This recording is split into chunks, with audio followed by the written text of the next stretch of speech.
Sekarang kita lanjutkan. Saya akan menjelaskan sedikit tentang kesetimbangan benda tegar. Nah, apa itu kesetimbangan benda tegar? Kalau benda tegarnya, kalian udah tahu semua ya, bahwa benda tegar adalah benda yang tidak akan berubah bentuk, ukuran, volume ketika diberikan gaya terhadap benda tersebut. Nah, sekarang kesetimbangan ini sebenarnya banyak konsepnya yang digunakan dalam kehidupan sehari-hari, ya.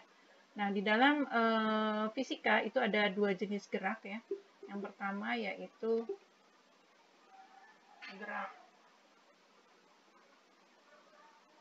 gerak translasi, dan yang kedua adalah gerak apa?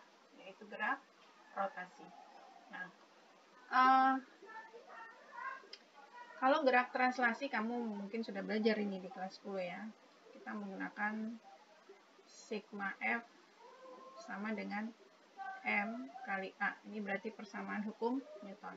Kemudian gerak rotasi, nah ini sebelumnya, pelajaran sebelumnya, yaitu sigma tau sama dengan I kali alfa. Jadi sigma torsi sama dengan I adalah momen inersia dan alfa adalah kecepatan sudut. Ya. Nah,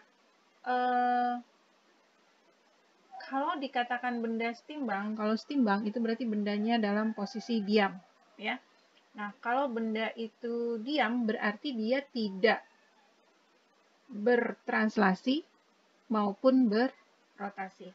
Sehingga syarat daripada benda setimbang adalah ya, yang pertama dia tidak bertranslasi. Berarti sigma F-nya sama dengan 0, ya.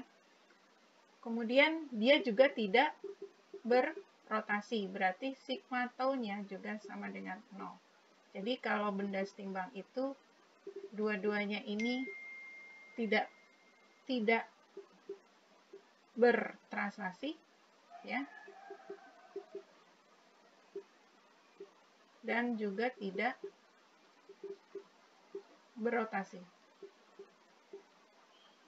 Nah, kalau berdasarkan materi atau pembelajaran yang sudah kamu pelajari sebelumnya, ya, ini bisa kita jabarkan lagi. Sigma F sama dengan 0 itu bisa menjadi kita uraikan terhadap sumbu X dan Y, maka sigma Fx-nya sama dengan 0 dan sigma Fy-nya juga sama dengan 0. Nah, inilah syarat benda setimbang. Oh ya, ini berarti kalau sigma F sama dengan 0 itu adalah hukum 1 Newton. Masih ingat ya, hukum 1 Newton. Ini kalian sudah pelajari di kelas 10. Jadi, sekali lagi saya ulangi bahwa benda dalam posisi setimbang atau mengalami kesetimbangan, maka benda itu tidak bertranslasi, atau tidak bergerak, dan tidak berrotasi, atau tidak berputar. Oke, kita lanjutkan ke pembahasan contoh soal ya. Sini ada soal. Sebuah benda digantung dengan dua tali A dan B, di mana A dan B-nya membentuk sudut 45 derajat, dua-duanya sama-sama 45 derajat A dan B, ya. Dan benda ini beratnya 500 angka 2 Newton. Benda dalam keadaan setimbang, ya. Di sini dikatakan bahwa benda dalam keadaan setimbang. Nah, yang ditanya adalah berapa besar tegangan tali A dan B. Langkah awalnya kita buat dulu sumbu X sebagai bantuan, ya. Ini sumbu X, kemudian yang ini adalah sumbu Y, ya. Maka di sini sudut yang ini itu sama-sama 45, ya.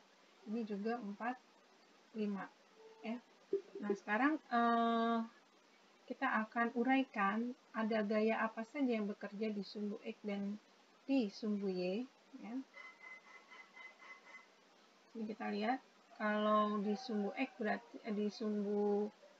berarti di sini ada TA dan ada TB. TBX, ya, kita kasih tanda X, berarti yang ada di sumbu X. Kemudian di sumbu Y ada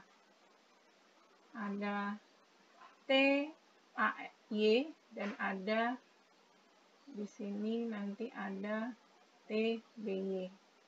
Ya, karena di sini ada vektor TB dan vektor TA ini ya. Nah, kemudian di sumbunya ada satu lagi, yaitu karena ada berat benda, maka di sini nanti ada W, ya, yang besarnya 500 akar 2 Newton.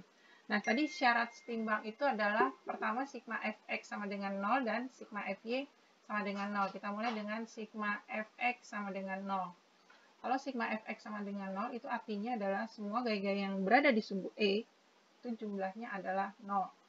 Kita lihat di sumbu X tadi ada TAX dan TBX. Kalau yang ke kanan positif, yang ke kiri berarti ada di sumbu X negatif. Maka di sini bisa kita tulis TBX-nya yang positif ya.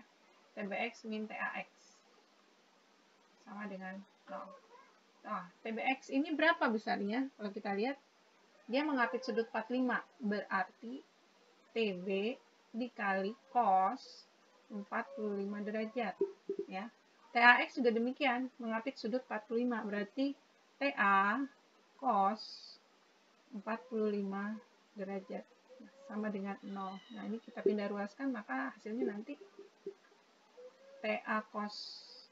TB cos 45 sama dengan TA cos 45. Sehingga nanti cos 45-nya bisa dicoret. Yang tersisa adalah TA sama dengan TB. Ya. Kemudian syarat kedua tadi sigma Fy sama dengan 0. Berarti semua gaya-gaya atau vektor-vektor yang ada di sumbunya dijumlahkan itu hasilnya adalah sama dengan 0. Kita lihat di situ ada TAX, ada TAY, TBY, dan W. Yang ke atas berarti berada di sumbu positif, yang ke bawah berarti negatif.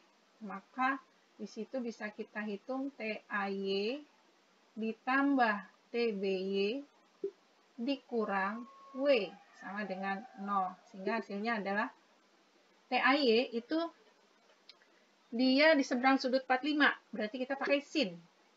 Ya. Maka TA sin 45 derajat ditambah TB sin 45 derajat itu W-nya kita pindah ruaskan menjadi W. Jadi positif ya.